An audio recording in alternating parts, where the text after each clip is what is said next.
Today we have Mike Reinold, world-renowned PT, athletic trainer, and strength and conditioning coach. He's here to help you feel better, move better, perform better, and share wisdom. Did I get that right, Mike? Wow, that's pretty solid, right? It's a good intro. I appreciate that. Yeah, awesome. So, Mike, for those of you that don't already follow Mike, can you tell us a little bit more about how you got to where you are today on a maybe 10,000 foot view? Man, so you want to summarize the last 30 years in 20 seconds? Let's see. That'd be challenging, but yeah. Where do you want me to start? Let's go with how you got into creating your digital footprint, because I feel like you were one of the first to actually create this presence online. At least to me, you and maybe Kelly Starrett were the first people that I actually looked up and followed even before I got into PT school. So let's start with that journey and how you got into that. Yeah, that's a great example because for me, I started my career. I was very much a clinical researcher, right? And what we mean by that, and in the sports physical therapy world, and even like performance-based world and sports science world now, a clinical researcher in my mind is somebody that is treating people. They're on the floor with people, and then also conducting research to answer our own clinical questions. Big difference from some of the PhD-based, lab-based research. They're both fantastic, right? We need them both in there, but a clinical researcher, and what that meant was, I'd see patients for 40 hours a week, and then I'd do research projects, and then we'd educate on the side. So did a ton of seminars, teaching continuing education, spoke at like all the big national meetings, and then I got lucky. I got my dream job, right? And I got, essentially the opportunity to work for the Boston Red Sox, which, I'm a big baseball guy. So I started working in professional baseball, and, for anybody that's worked in pro sports, they know it's very all consuming. So for a couple of years, I kind of, I was all in on baseball, and I didn't have an outlet to continue educating. And I'll be honest with you, it drove me crazy because one, I felt like I wasn't growing, right? But two is I felt like all the education that I just grew like accustomed to doing just went away.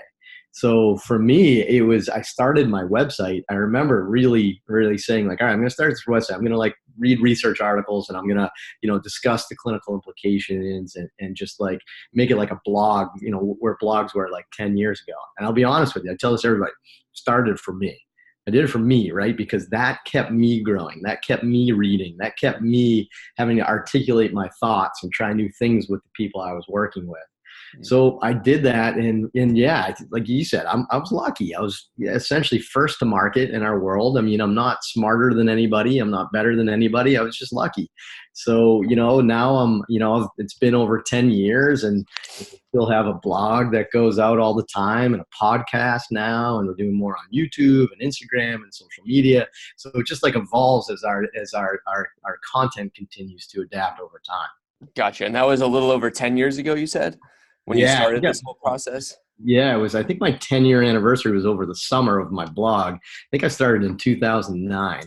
Gotcha.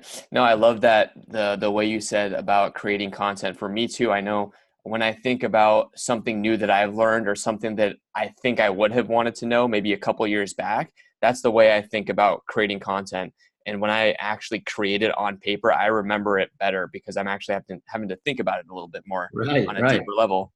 Yeah, I always looked up to you guys when I was watching you guys kind of grow and evolve with what you were doing, because you were doing it right in my mind, where I'm watching other people, and I felt like you guys were authentically sharing what you were learning. And it was very clear, right? Like I could tell. I remember like one day I was like, oh, they must have went to an FMS course last right? It was like very obvious, like what, like your evolution, what you guys were learning, but it's authentic, and it was humble, and you guys aren't trying to be experts, and you aren't trying to like proclaim all this stuff. Like you guys were sharing your journey as you were growing, and man, I'm telling you, from the beginning, I've always respected that about you guys. Oh, I appreciate it. I mean, for us, I mean, we're just learning from doing. There's so many different styles that we've had with creating content, but it's always authentic, like you said.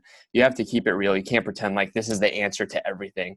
And Right. that's why people creating content online have to all continue to put out good content. That'll eventually quiet out all this BS that's out there, because there's a lot of these false positives, I guess you can claim, with the on social media, people that have a lot of following but are putting out bad content, which is creating a disservice to the community.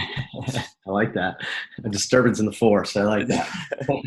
So where do you see the PT profession moving forward? I know you talked about where you came from previously, but moving forward, I know you've briefly talked about like screenings, I think in one of your podcasts, but in general, where do you see the profession moving, PT, just the whole rehab community within the next few years? Yeah, I mean, I don't know the long-term answer, and I don't think if you were to ask that question to the president of the APTA, for example, if we would have the same answer, Right, like, of course. and not that I don't agree with their vision or anything like that, but insurance reimbursements are going down, right? Yeah. Your guys' student loans are going up astronomically. It's insane. Huge. Yeah. So what's going to happen now is your generation and even the people that are in school right now, they're going to start telling people underneath them to not go to PT school because the return on the investment and their tuition is it's going to flip flop a little bit. So we need to do something different, right? Like physical therapists are experts in a lot of things, right? But if we continue to just dilute it and train to be PTs, and then you graduate and you can go work in a SNF or in neuro or in peds or in sports, right? Like, whoa. Like that is very general and vague, right? So for me, I think the future is we got to become experts at something. And there is no way you can become an expert at everything, right? So I remember I struggled this with like 20 years ago. I had people criticizing me that I wasn't a good physical therapist. And I never really said I was a good one, but people saying I wasn't good because all I do is treat shoulders and knees and elbows. So I'm not a good physical therapist. I'm not well-rounded. And I actually struggled with that. And I actually started to round myself out a little bit. And you know what I did? I spun my wheels. And then you know what I did now? I just said, like, look, let's just get really good at certain things, right? Imagine if you went to a surgeon and he could do like, I'll take your gallbladder out, and then you want to get rotator cuff repair next week. Right? It's random. So where's the future? I think the future is we're going to become more experts at certain things, and certain people and certain groups and clinics will be known for their own things. And then at that point in time, you open up the possibility of being able to maybe dictate your fees a little bit more, maybe go out of network with cash based or something like that. So, it really depends on where you want to go. But if I had to guess what's the future, it's away from generalized physical therapy and more towards a niche. Gotcha. Yeah, that makes sense. As more and more complex cases we see, the more specializing needs to be done. And that's the same idea with any type of medicine as well. You see that they go through so much residency to fine tune their skill set, not just become this general practitioner who's operating on these gallbladders, rotator cuff, who knows. And then going off of that too, what about in terms of clinically? Where do you see the field? Do you feel like screening would be an option? Like these prophylactic approaches where someone comes in kind of like an annual checkup, the way they do their primary care physician. I know there's so much debate with, this is not a risk factor for an injury, so why would we address it? But from a general physical health standpoint, do you think that would be possible? Yeah, and honestly, that's kind of where we've gone at Champion. And if you were to look at our patient population at Champion, you could argue that half of the people that we see are healthy, right? So they're not injured. And traditionally, everybody wants to think of physical therapy as you have like a huge injury or you just had surgery and you need physical therapy to kind of get back to baseline. So this is your baseline, right? I don't know which is left, right in the camera. I don't know which way, but anyway, so this is your baseline. You go down below baseline. Physical therapy gets you back up to baseline. For me, I think the future is, hey, your baseline was crap, right? So if we just get you back to crap, you're still crappy, right? Can I say crap on your podcast? Yeah, of course. Whatever. So what we need to do is, I think the future of physical therapy, which we're really good at, is we need to build that capacity. We got to get their baseline up, right? And we have a thriving clinic now at Champion that is built on that, on people that want to restore, optimize, and enhance their performance. And that's why we, I don't even know how many years ago, but we started using the phrase performance therapy, right? And that we want to, we're more of a performance therapy center. And what the difference is you want to get the most out of your body. And don't get me wrong, maybe your aunt or whoever, like you have somebody that has a meniscectomy and they just want to go to rehab to get the swelling down and their range of motion back and then just take it to the house. That's fine. But for the person that wants to get the most out of their body, I think we have to start moving towards this performance mindset. And then again, that opens up possibilities of you're a niche expert in helping people get the most out of their bodies. And you can maybe get to a cash-based situation, or you could collaborate with a local gym or whatever it may be. And to me, that's really the evolution that I think we're going to in at least my world as part of physical therapy. That makes sense. Are you guys a mix of cash-based and insurance-based at Champion? No, we're fully out of network cash. Gotcha. Yeah, and I didn't know how that was going to go. I mean, so whatever, humbly, I mean, whatever, people find me, right? So people find me, I had no problem. But I had no idea if this was going to work, right? And we have 5 therapists now. That's awesome. Who would have thought? I still don't know, but I think what it found is if you deliver an excellent service, and that's what we are. We're like your concierge, like performance optimizers, right? So like text us at 10 o'clock at night, we're probably texting you back, right? It's almost like you become part of the family, right? And we answer that question on our podcast all the time. People are like, well, how do you establish boundaries with your patients? I'm like, well, we don't, right? But it's up to you. You don't have to do that.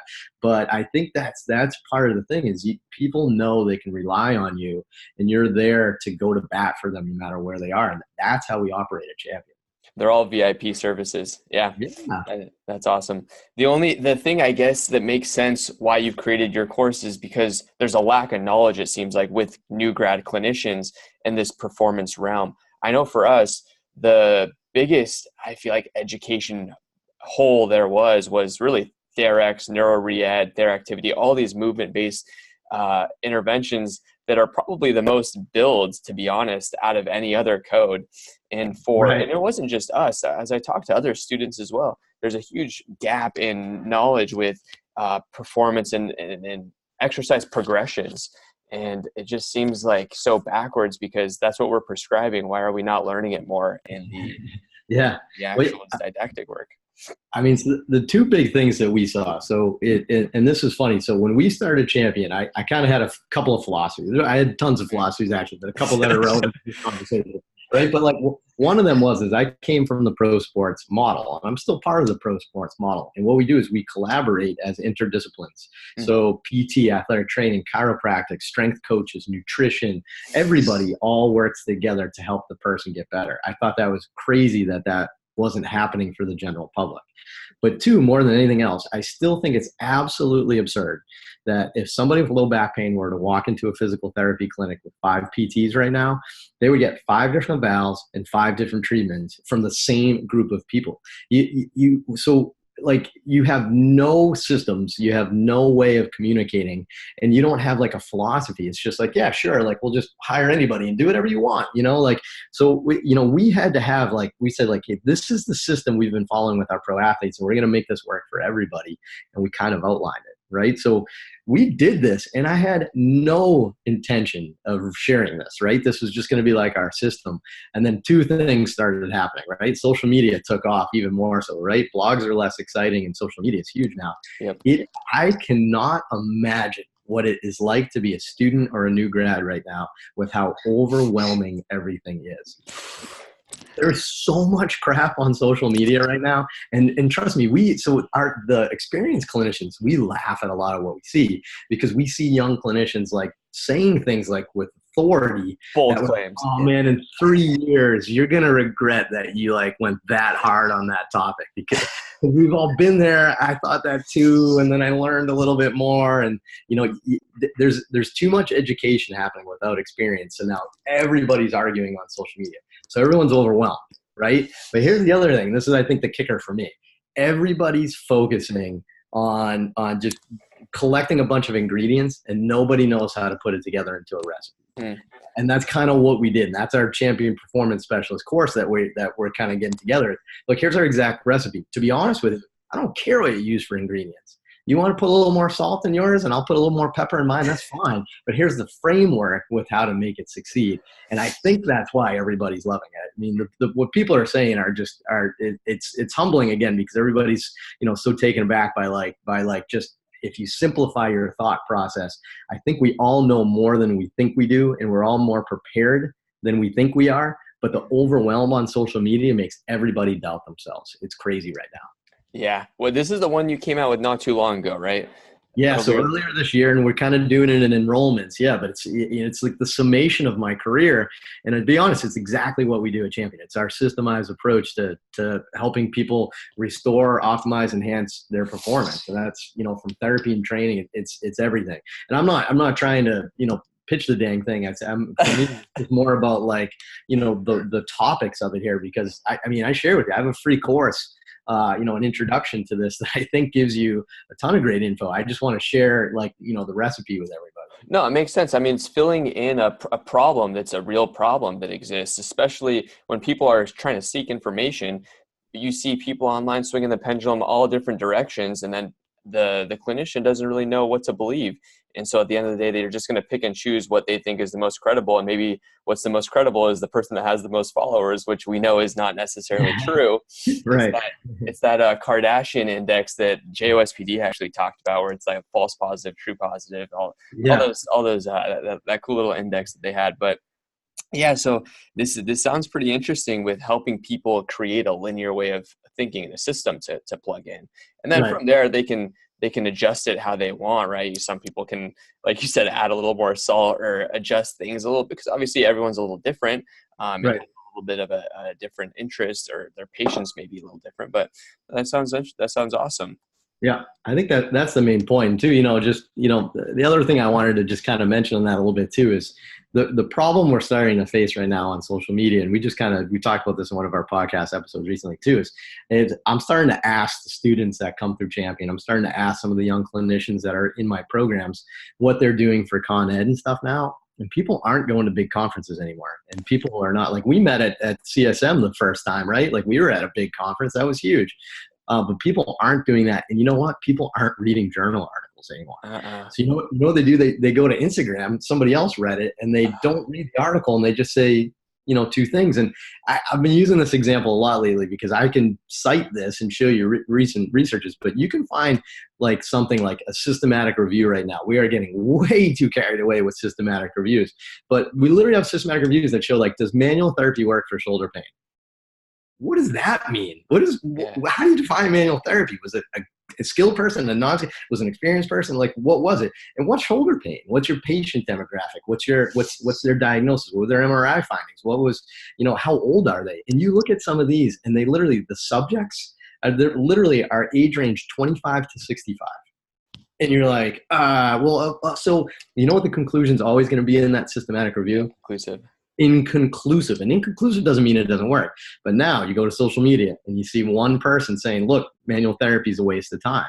And maybe it is. I don't know if it's a waste of time, but maybe it's not the best thing to do for everybody at every time. But these blanket statements, we're almost going in the other direction, where people are trying to change the narrative and be equally as crazy on the other end of the spectrum, which you could argue is more damaging. Right. So you don't want to have a false narrative, but then you don't want to have this like over aggressive false narrative on this side, because you're doing the same thing, like fear mongering, right?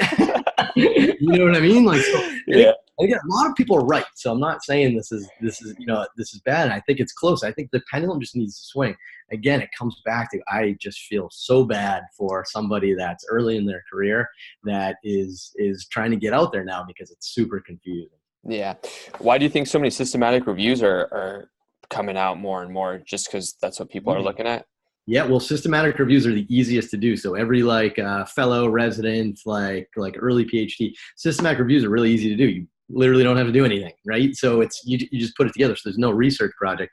They're super easy, and they're usually higher level of evidence. So if you put together a bunch of level 1 studies into a systematic review, then you have a level 1 study. So the journals like them, because that raises the journal factor. You see what I mean? But I always say this, and I put this on social media. I think people liked it. I can tell some people are mad, but look, if you I'm going to keep using this. This is like the phrase of the podcast, is crappy. But if you put together 10 crappy level 1 studies, it's just a big crappy systematic review. It doesn't make it a good systematic review, just because 10 of them, you know? Yeah. Yeah. I think you've talked about this too as well. These review companies have become a business where they want articles. So they're trying to bring in a lot of people as well. So these studies, even though it's a RCT, they're not technically high quality. I don't know, based on the numbers that Yeah. they have or all these different factors. But they're just trying to get people in and research in so they can pump out and make more money potentially, right? Yeah. Well, and there's a whole new frontier that we've never had to deal with before, but literally we call them predatory journals. And they're a journal where you could pay $1,500 right now, today, and your article would be published next week. Right. And that's a journal article, and people are saying that they do research and stuff. So one of those journals sent, I think it was like Peer J, it was like one of those online journals that do that. They send me an article to review, and I looked at it real quick, and I just replied back. I said, I do not have time to review this article, but two is I couldn't get past the first 3 sentences of the methods. This is a completely invalid study. Just reject it, right? But that sort of study is getting published in these journals because people are now paying to get them published. So that's another thing the young clinician needs to do is you got to be careful where you're getting your information from.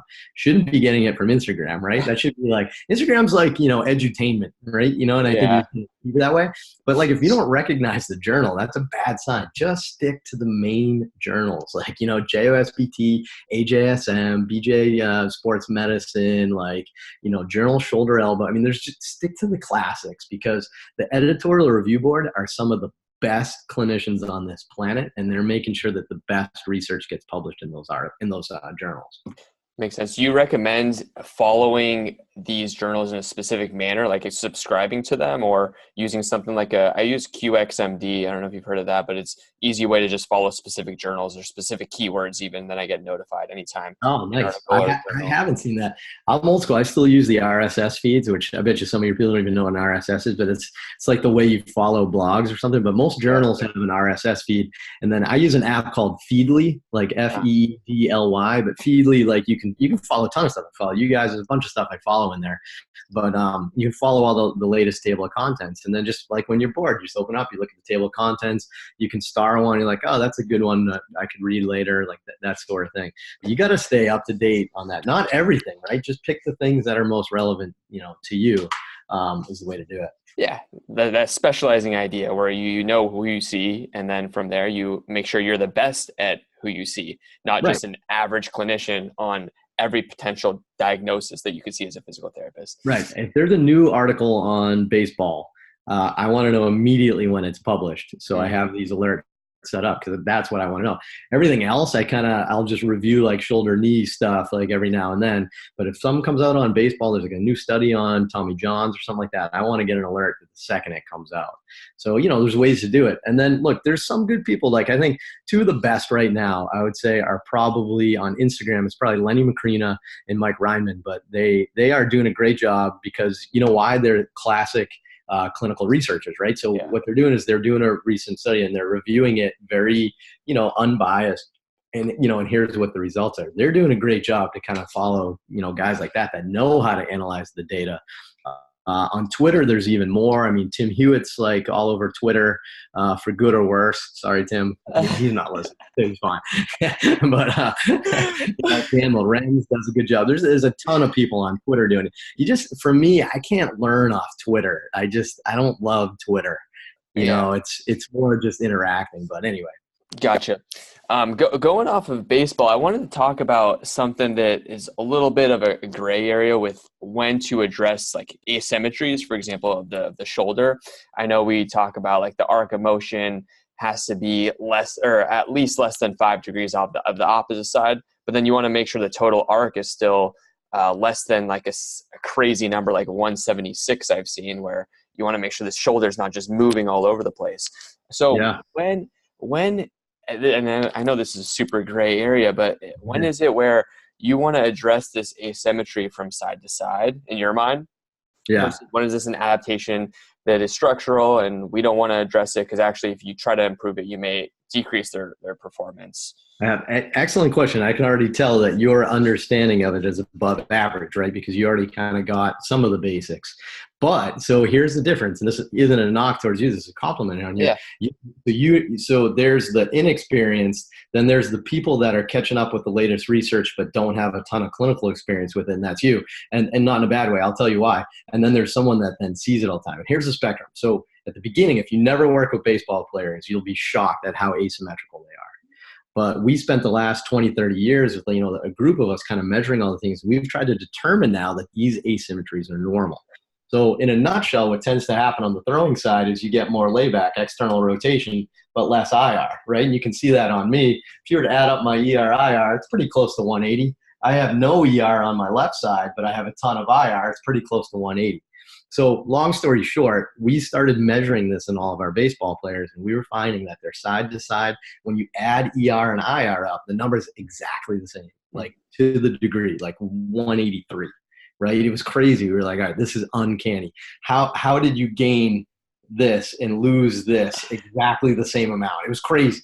So we started finding these things. What we found is when you're growing and your humerus is adapting, your growth plates are open, it torques, or it retroverts, or it stays retroverted. We don't want to get too deep into it. But what happens is the bone torques. It's almost like wringing out a towel, right? Is what happens. So you get this shift. So that's concept number one. Asymmetries are normal. Then what we tried to do, because this is what we do in the research, we try to find the right number. Right? So we say like, well, if it's plus or minus 5 degrees of their total motion, that's bad. If you have more than 17 degrees of the loss of internal rotation, that's bad. Here's the thing I want you to do from experience working with baseball players now is when you look at these studies, I want you to look at the standard deviation, not just the mean. And it's crazy. So now you have people that their total rotational arc, let's say it's 180 degrees plus or minus 30. Right? So yeah, look at the standard deviations of these studies here. So now when they say like, well, 5 degrees is the cutoff, you might be more prone to injury. It's like, well, it's so crazy. So here's what I do. I keep it super simple, and I think this has been really successful with me and my experience with these players, is everybody's unique. Some players have a huge gift. As long as their total rotation side to side is equal, then I don't worry about it. Even if it's 30 degrees more and 30 degrees less, I don't think that necessarily makes them excessively more prone to injury. You have to keep their total rotational arc the same. Does that make sense? Yeah, no, that makes perfect sense. And then if they are lacking, do you just try to mobilize them in both direction, or have them stretch into both positions, or is it the IR that you want more? I mean, you can almost find the equation, right? Like you can almost like do it yourself. If we do ER/IR and we have 120, I'm going to do an example here. 100 and this is 80. Okay, so right here, boom. Does that work? Is that backwards? No. This is perfect. So for people listening, backwards for me. ER on the left is 100. IR on the left is what was it? We got 180. So they're right hand dominant, right? Okay. So 180 degrees total rotational arc each side. 120 ER and 60 degrees IR on the right, and 180 on the left. Right. The first thing you got to do, if this is off, let's say their internal rotation is 50, right, on their throwing side, right? Now that total rotational arc is going to be 170. You then just need to look at all 4 of these and figure out where that came from. Because it's not always what you think. You have to say like, all right, well, they have 20 degrees more ER and 30 degrees less IR. It looks like that's what's missing right there, right? So you either need to gain 10 degrees of ER or get that loss of IR. Does that make sense? That makes sense. And the ER is already larger, so you're probably going to go after the IR in that case. Exactly. And that's where the clinical experience comes in, is you just know what's too much, right? So again, so if you read a baseball article but you never work with baseball players, you're going to see things like, well, 17 is the magic number, or 5 is the magic number with that difference. I would say just keep an open mind, because that standard deviation, it's like 5 plus or minus 20. So meaning like if somebody's 6 degrees off, like you don't have to sit them down and say like, hey, we got bad news. Pull your parents in here. Let's all talk.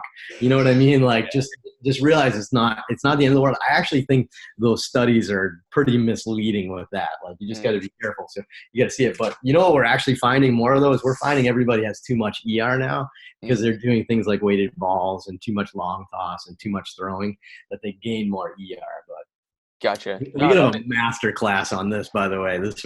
You didn't think I was going to do that, did you? no, I had no idea. Breaking out the chart.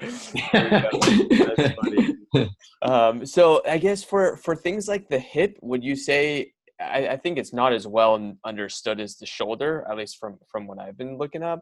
Like for rotation, I know a lot of people have asymmetries. I do as well, just because I always sit cross-legged with my left foot over my right. So I've created so much ER on that side. But with things like that, do you feel like it's is well understood as the shoulder? Is it still that arc of motion that we're looking for? And is this Yeah. something that we want to address? I know I've heard you talk about, well, if it's a bony impingement, why are you guys stretching so hard into this end range IR position? You're not going Yeah. to create change structurally with that stretch. But I just wanted to hear your thoughts on that. Yeah, so the hips are tricky subject because there's a few things with it. With this is kind of easy, right? This Mhm. is throwing related in their shoulder. There's not much else going on. The problem with the hip is that you use your lower body in weight bearing all the time.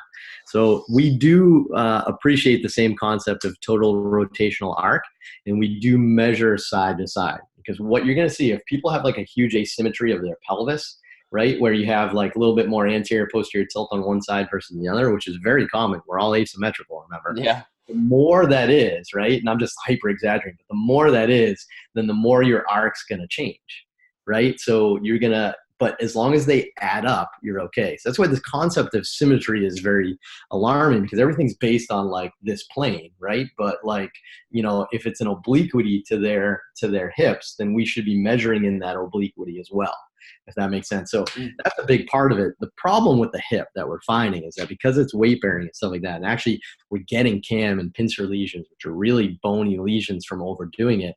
We're seeing, and this was pretty big on social media like a year or two ago. I see it dying off a little bit, but it's like, yeah, let's just jam it into internal much as you can. And so all we're saying is like, this is the new sleeper stretch of the hip. Like, this is like, we are going to regret this really bad. Like, you are taking the bones and pinching the labrum with a cam lesion and you're causing a pinch and you're like, yeah, that's it. Work it. Get that motion, right? Work into that restriction. Yeah. And that's not how you gain range of motion. That's a tough one. So Yeah.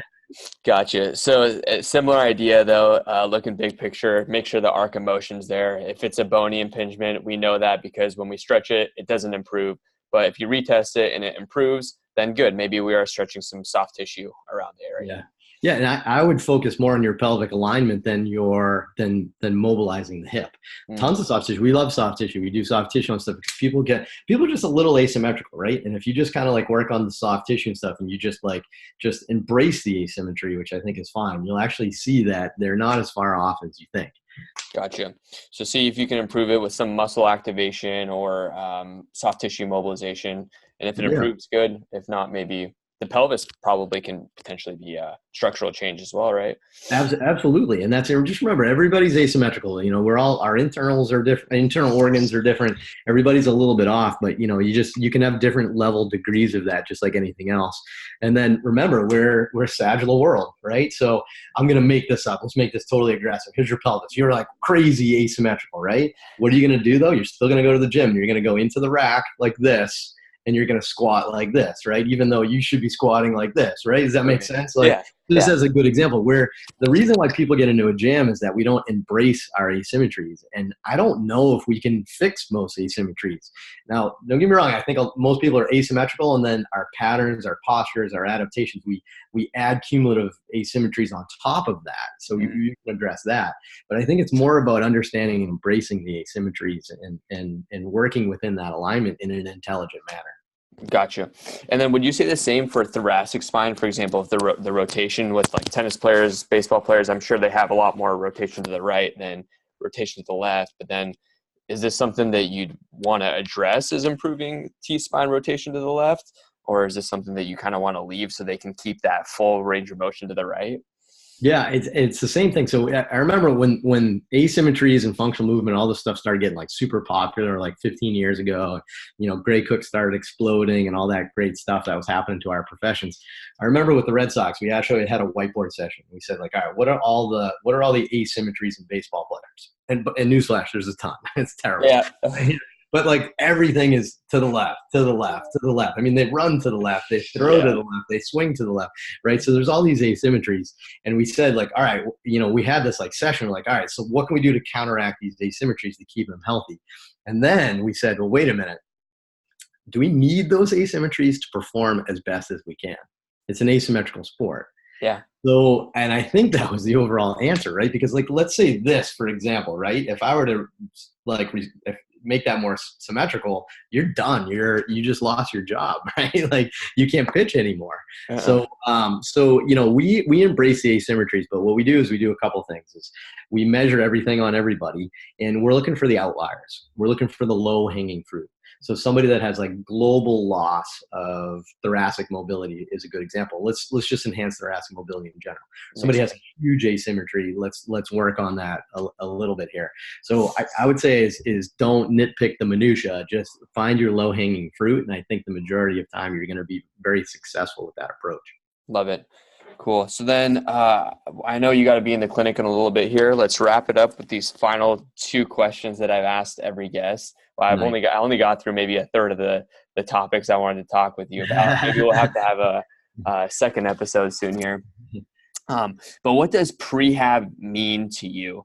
I know we're the prehab guys and we're trying to preach a proactive approach, but in your mind, when you hear the word prehab, what does that mean?